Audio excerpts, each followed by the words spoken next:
We're back at the Meigs Point Nature Center. I'm Ranger Russ, and we're going to talk about another one of my favorite animals.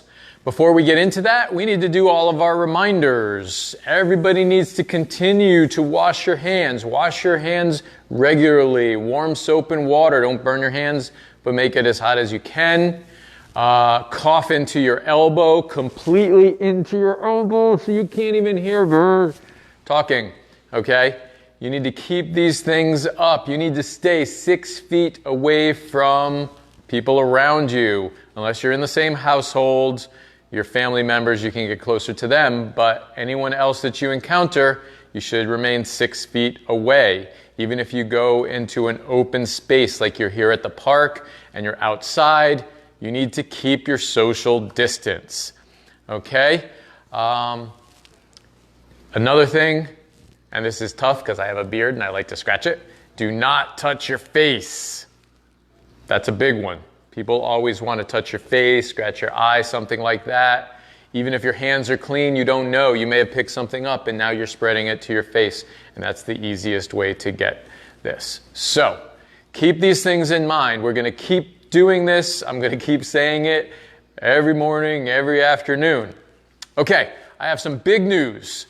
So we are going to be extending our programs for a much longer time frame than we originally planned, which means I might not have enough animals. So what we're going to start doing, we're going to do our morning will be the same. We're going to do an animal, a live animal. It may be in the woods room, it may be in the water room, or it may be a bird, because I do have a couple of birds that we can talk about. In the afternoon, we're going to go outside. We're going to find an environment somewhere. We're going to talk about a plant or an animal. We're going to get outside and really try and explore something here at Hammonasset, or we might go to another park, because I know Chatfield Hollow has fresh water. And I would love to do something on a freshwater pond or a river, and that's what they have at Chatfield Hollow that I don't have here at Hammonasset. So we're going to try and stretch this out. We're going to go, it looks like we'll probably go at least through the end of May now. So we will have enough programs that you'll be able to keep tuning in every day till the end of May. Now, I hope everybody out there is having fun, because this is a lot of fun for me. I would much rather be with a group of you and actually teaching you and taking you to these places, but this is the next best thing. Since we can't do that, we're going to make the best with what we have, okay? Now, before we take a look at the animal that we're going to be talking about today, I have to do a shout out to Freya and Kennedy. Happy birthday to you guys. If one of you has a birthday coming up, let me know, and I'll make sure that we say happy birthday on your birthday. And I'm going to remind everybody, go to meigspointnaturecenter.org. We have our virtual learning center, and you can get all of these little videos and lots more information there. Okay? Are we ready to take a look at our animal today? It's really amazing, because this is the longest snake in North America. Okay, so we're going to be looking at a snake. Now, this particular one is not the longest one, but they can get up to 8 feet long. Okay, imagine a snake. We're going to stretch this one out a little bit and see how long it is. Okay, but imagine this snake can get up to 8 feet long. Now, this is an Eastern Ratsnake, and rat snakes love to climb trees. You can see this snake is already wrapped around my hand. It's completely tied up right there. It's like on the branch of a tree, and it's just hanging out in the tree, okay? The reason that these snakes climb trees, all right, they're called rat snakes, so what do you think they eat? Yes, they eat rats and mice, but they love to climb trees. And up in trees, they can find another one of their favorite foods, which are birds and birds' eggs. So these will climb up there, and that's actually how we got this one. One of my staff raises quail, and she had her quail, and this snake got into her quail pen, and we're eating the quail eggs. And maybe trying to eat the quail, because quail aren't very big. The snake may have tried to eat it. So that's what these snakes do. Now, all the snakes in Connecticut, they can climb trees a little bit. This one really knows how to climb trees. This is the one that you're going to see up in trees most of the time in Connecticut. Now, they are found all across the eastern United States. You can find them in Florida, Louisiana, Kentucky, all over the place. But if you see them in those places, they may look a little different. Here in Connecticut, they're usually black. Sometimes we find them that are like a chocolate brown color, which is really cool. Sometimes in Louisiana, you can find them and they're sort of gray, not black. And then in Florida, they have them that are completely yellow. Okay, so these snakes can be different colors depending on the part of the country that you find them. Now, speaking of parts of the country, if you are watching from outside Connecticut, even if you're in Connecticut, make sure you tell me as it goes by where you're from. I really like to see where everybody's watching us from. Okay? Say right now somebody's watching from Cromwell. Very cool. Okay, so these snakes, lots of different colors. When they hatch out of their eggs, now here's one of your vocabulary words for the day. Oviparous. Okay? That means this snake lays eggs. All right, remember we talked about the northern water snake that was ovoviviparous. It kept the eggs inside. This snake lays its eggs. And it will lay 20 to 30 eggs. 30 would be a lot for one of these snakes, but that's the range that they can lay their eggs. And when they hatch out of their eggs, the babies are completely striped. They have a striped gray and black pattern. It's amazing that a snake starts out completely striped. As it gets older, those stripes fade away and the snake becomes completely black.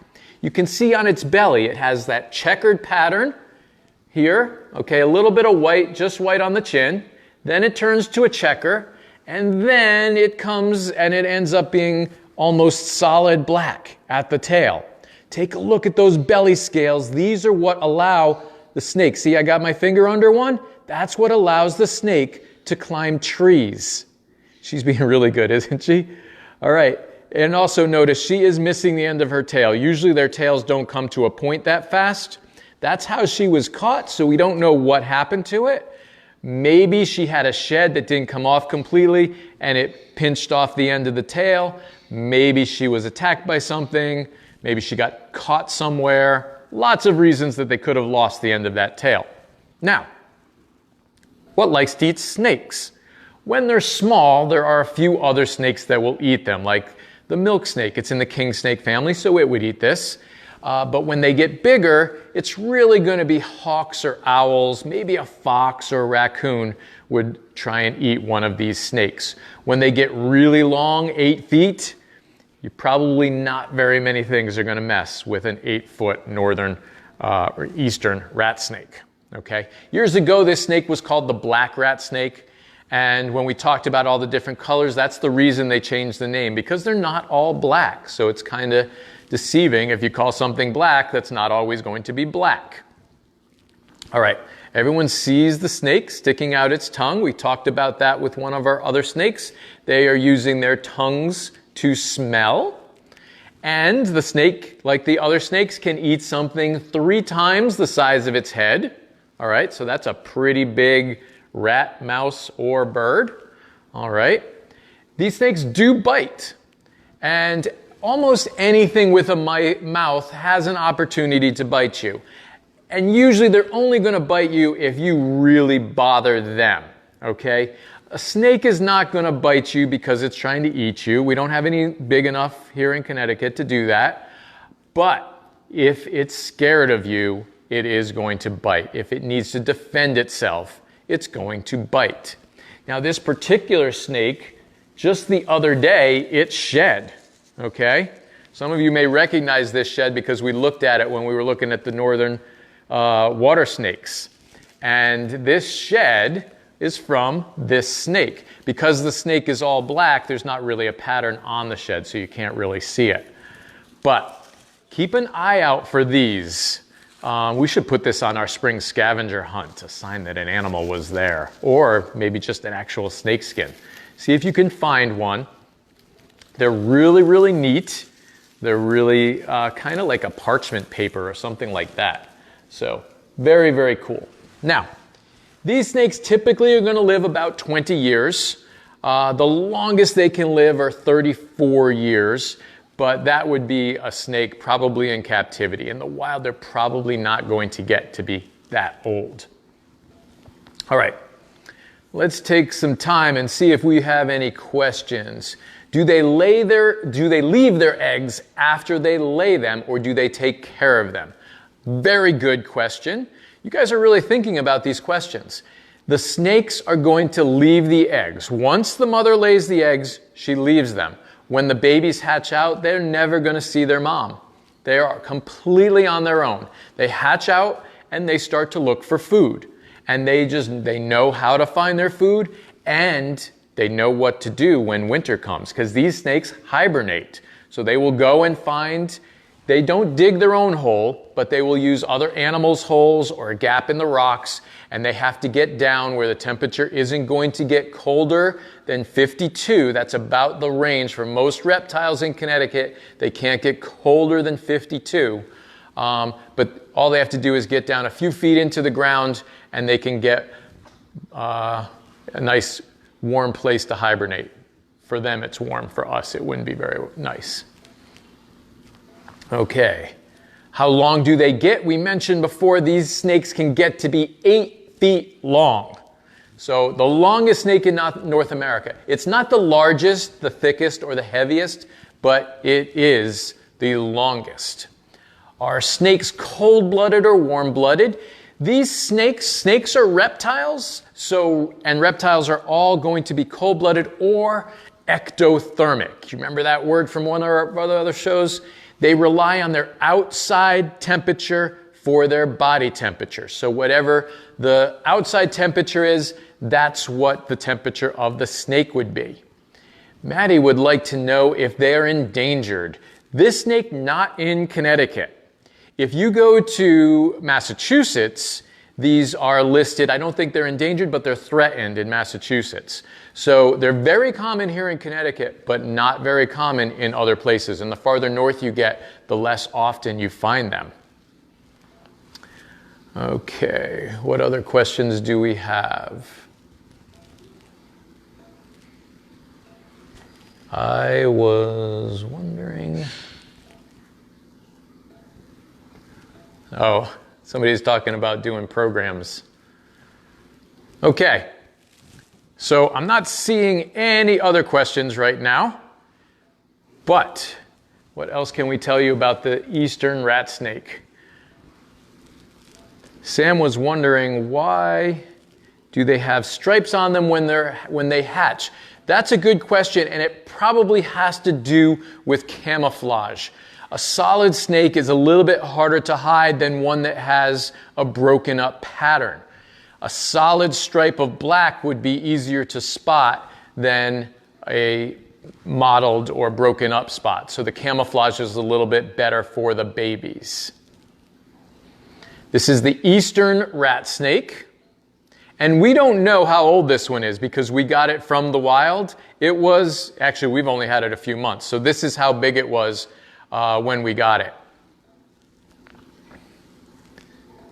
Okay, why? Oh, the questions are flying in now. What preys on this snake? Fox, raccoons, hawks, and owls are the main predators on the snake. When is their mating season? It'll begin very soon. They lay their eggs between March and May. So anytime now, they should be laying their eggs. Into May, they'll continue to lay their eggs. So, wants to know, is the tail going to come back? So with some reptiles, the tail does grow back, some of the lizards, but with a snake, the tail is not going to come back. So this stubby tail, now fortunately it's just the tail. All that's down here are tail bones and some muscle. So this snake is going to be perfectly fine. It can still wrap around. It uses its body to hold. So it's not going to affect this particular snake to not have his tail. Do we plan to release this one? We're not sure. We got him in the fall. This one may be released, especially if one comes in that we can't release. Then we try and release the ones that we're able to, and then keep the ones that are non-releasable. So I would say this one is probably a releasable snake right now. This is the new snake that we were talking about before. This one we've only had for a few months. So people are asking a lot of questions about our snakes' names, or all of our animals' names. And we do give them names. That's just for their veterinary records. If they go to the vet and they don't have a name, they're assigned a number. And that gets very confusing for me to keep track of all the numbers. But we don't use the names in general terms, because we don't want people to think of them as pets. These are wild animals, and we really want people to consider them wild animals, not pets. So we try not to use the names that we've given them for our feeding chart and our veterinary records with the public. Okay, so we just call this the Eastern Ratsnake when we're doing a program. Do snakes eat each other? That's another very good question. There are some snakes that eat each other. And I'm going to tell you something very special about the rat snake. The rat snake used to be called a pilot snake years ago, because farmers used this snake to pilot them back. Piloting is what ship people need to navigate. You hire a pilot to get you through rough waters. Farmers would use this snake to pilot them to a rattlesnake den. These snakes nest with rattlesnakes during the winter. They all hibernate together. And the farmers would go back and find the den by following these, and then they would kill all the rattlesnakes. It's very unfortunate, but that's why we don't have very many rattlesnakes. Now, the reason that these snakes den with rattlesnakes is they will eat. The rattlesnakes are born in the winter. In the den, they would eat the baby rattlesnakes. Okay? Now, when these are babies, there are snakes that will eat them as well. So yes, snakes definitely eat other snakes. Why does it wrap around? This snake is a tree climber. It's just used to being wrapped around. But I can wrap her, I say her. We don't know if this is a boy or a girl, actually. But you can put it around your shoulders like that. This is a very good snake. It's a little fidgety. She's moving a bit, but still a very nice snake. Will they be able to live in the wild after being in captivity? So it depends on how long they're in captivity. So we've only had this snake for the winter. We got it in the fall. So this one that's why I say it would probably be deemed a releasable snake. And the way we would do that, we would test it with live prey and see if it can eat it. And if it's able to catch it and eat it really easily, then I would say this is probably going to be on the releasable list. If it has a hard time with a live mouse, then probably will not release it. Okay. Now, we may actually put up a video of the snake eating if anybody's interested in seeing that. I'd like to see some comments though, and we will put a warning on it because this snake, I'm going to again try and feed it a live mouse. So you're going to want to be cautious with that video. All right. Let's put this snake back down. Okay. All right. So again, this afternoon, we're going to be going out into the environment here at Hammonasset. Other times we may experience or explore other environments that are not here at the park, but make sure you tune in at 2 o'clock. So from now on, we're going to be 11 o'clock, a live animal, and 2 o'clock, something out in the environment, maybe a plant or talking about our salt marsh or the beach. I really appreciate everybody tuning in. Log into meigspointnaturecenter.org and go to our virtual learning center. Also, if you like us or follow us on Facebook, that will give more of you the opportunity to watch this. So your friends and family may see this and think that it's really interesting. Another thing that we may be doing, and that we're working out the logistics right now, but if you're interested, please send us a message. We're looking at doing live programs like this through Zoom or some other media that you can set up in your home. So you could have a personal program at your house, and we're still working out how we're going to be able to do that. But if you're interested, please, again, make a comment, and we'll see if we can work something out that works for everyone. All right. Thank you all for tuning in again, and I hope to see you all at 2 o'clock.